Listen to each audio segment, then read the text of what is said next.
Oh, Piggy, you do like a good laugh. But does that mean you have a good sense of humor? How about you? How is your sense of humor? Miss or sir or whatnot? Is it a sense of humor to be tickled? Or is it just if too many think this funny, it's not a sense of humor anymore? What if I only laugh at things inside my head? What if I only laugh in my head? If I can't divide myself from anyone else saying you don't get it, is it still a sense of humor?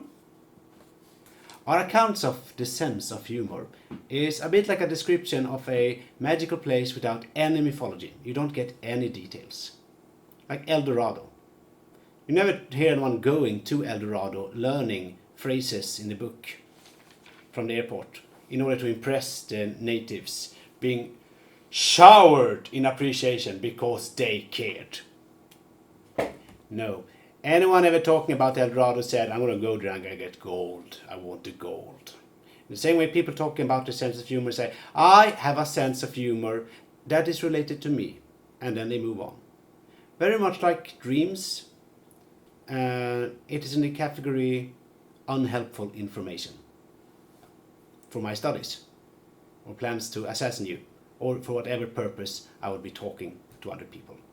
Do we even choose our own sense of humor, or are we predestined to laugh?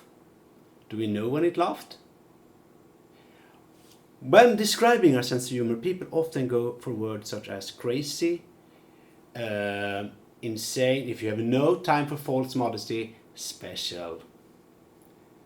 Yet if you force them, this might be a rude way to do it. I haven't mastered the social game yet, and ask them to give an example of that special humor. They will say something that is not wet socks, a cat who never sleeps, a moose staring at me via the window, which a average good crazy person would say. I'm not saying there are not people who don't find that hilarious, but I don't think they describe themselves as crazy. No more probably they will mention like a show on TV that fairly many people likes at this time when you ask the question. So, normal sense of humor, which is the best way to be crazy, by the way. You get to keep a lot of perks. Even that, if you actually force them to watch the things they just mentioned as funny, and again, this may be a faux pas, a unpolite thing to do. I have still not mastered the social game. But if you do, will they laugh? Maybe they did laugh at one point. But for other reasons, who knows why we actually make that sound? You know, it could be scared, high, confused, surprised, or just trying to fit in. Maybe experience it again will be awful. Maybe they never did. How do we even remember when we did laugh? Maybe we just expected to find something funny. Maybe there's a whole lot of people in this world who would just love to say, me, oh, I eat, I work, and then I die. I love that I do not have any more demands on me than that. And for them it is unbearable having to pretend to enjoy anything like music, sex, or comedy, but they still have to do the effort. They still have to find what is approvable now, write it up in a little book, and then present, here's my individual sense of humor. All individual humor is hearsay. And, well, most things I hear is probably. The thing I laughed absolutely most of when I was like 5 years old, it was the Pink Panther movies. But I wouldn't invite someone home today and say, here, I want you to enjoy the happiness I went through when I was 5 by having to watch this again. Isn't that weird? It's as if I have an El Dorado that I know I can't come back to, or I can come back to it, but I will never show anyone else the way there. But not just that, I will try to mislead people. So unlike sex or money, the winner here is not necessarily who gets the most. It's more like food. No one says that guy has had the most food. He won.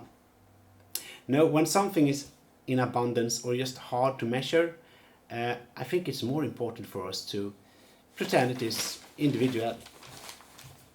It is our own. It is part of our soul.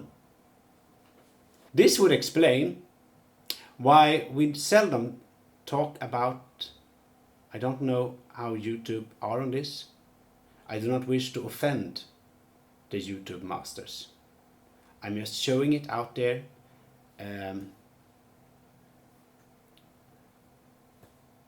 Farewell if I don't see you again. Shitting. I don't know any other way to say it. Extramentation, shitting. We don't talk about that. People write their food is.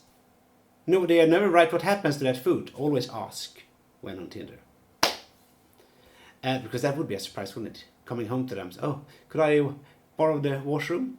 There is none? Da, da, da. And I think the reason is, unlike dreams, food, a sense of humor, everything else that is absolutely of no interest to anyone, except for letting them know that I have a soul, or I am somehow differ from other people in this herd. We are all equal when we shit. I've had some crazy, so have I, someone else says. That was that conversation. It was too long already there. I love food, I do. Did you eat marumfif? No, I like that flavor. Not many people get it. I have a good sense of humor. I have a crazy special way of sense of humor. So you wouldn't get it. I'm sorry, you're not invited. By the way, we never are. If someone is laughing, don't ask them what's funny. You're not invited. If you were, you would already be laughing. Okay. I shit, says one. This is a Tinder conversation. Oh my God, responds the other. So do I. My individuality was a lie.